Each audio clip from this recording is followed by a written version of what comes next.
Oh, kia ora, kia ora. How's it going? It's been a while since I've updated and let you guys in on what I'm doing, so I thought today and for the rest of the week would be a perfect time to do so. As you can tell by the pretty rubbish weather outside, it's a wet and miserable one in Auckland, but that doesn't faze me because this week I'm going to head up to the mighty north and I'm going to get some vlogging done up there. Next time you see me, I'll be in a mighty town called Kawakawa. Some of you guys might know that place, but famous for some toilets. But I'll update you more when I'm there, so stay tuned. We'll see you up there. Oh, I am not going to miss this. Not only the traffic, but the weather. Honestly, it's 11 o'clock on a Monday morning. Where is all this traffic coming from? Kia ora, welcome to Kawakawa. Just up on that hill behind me. That's where I was born.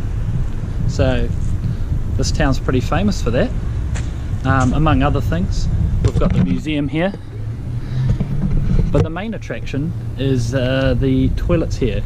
They are called, they're named after some Austrian guy who designed them, called Friedensreich Hundertwasser or something, I don't know how to say his name. But there's not often that toilets are a tourist attraction, so we're going to go check them out. May get a bit of a sneaky look at the toilets, not me. Yeah, let's go have a look.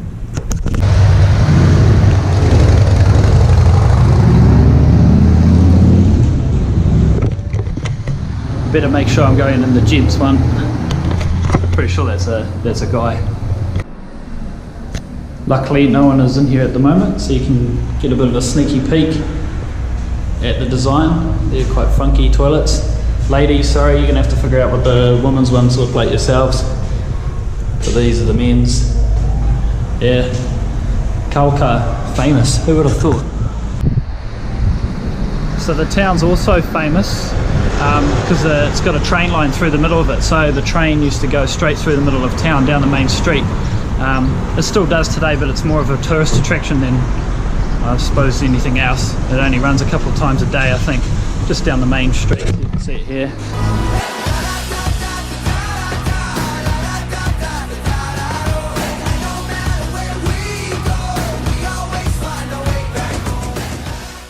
Never gonna let you cry, never gonna say goodbye, and tell a lie and hurt you. Another fact, or I suppose tourist attraction, is the Kawakawa 3 bridges. One, the last one's the best one. The first one's okay, second one's pretty long, so you don't really get a jump from it. Oh, these guys are gonna slow me down. Ratchet. But the last one, whoo! The last one's good. I've chundered on the last one before. I was a little fella, my dad took me over it really quickly and I chundered everywhere. Interesting fact, cool story, bro. Here we go, last one's goodie, getting some pace. Yoo-hoo-hoo. Beautiful, mate. Yeah, so that's Kawakawa. We are heading towards one of the most famous towns in the world. It's just around the corner. It's featured on my first ever vlog. To a place called Moriwa. Yeah, the stuff you can do there, it's crazy. You can go to the Foursquare. They've got a Foursquare there. Yeah, I know, crazy stuff. There's the Foursquare I was telling you about. Oh my god, check it out, the Foursquare. Yee! Foursquare. And yeah, that's it. Yeah. Yeah. Alrighty. Here we are, coming down the road I grew up on. Gravel road, as you can see. That was always good because it was good to do skids on. Just don't tell my dad. G'day, g'day. This morning, the old man and I, we brought the cows down to the yards here and we were doing some air tagging. It was a nice morning this morning, not so much anymore. Here we are here. So we've got the cows and we've separated them from the calves, which are getting sent off. So we air tagged these fellas this morning.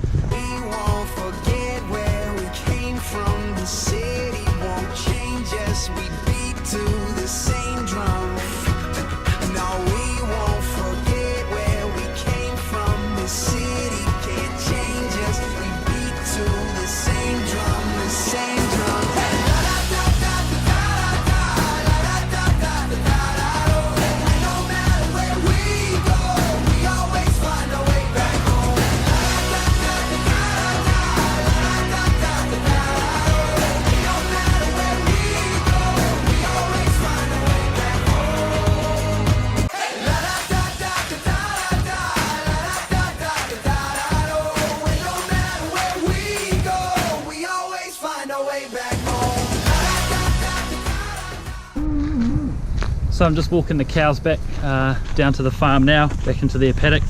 So that was a bit of an insight into how I suppose you can air tag cows and then send them off to onto the truck. So sometimes we would send them off to the meatworks, so you can eat your McDonald's burger and have your steak at summertime on the barbie. In this instance though, there was just another farmer buying that lot, so we sent them off to him, and we're just taking the rest of them back. It's a lot easier to draft them in the yards than in the paddock where they can run around and things, so that's why we just took the whole lot down there and we draft them out like that. So that's a bit of an insight to how that works. Yeah, g'day. We always find our way back home.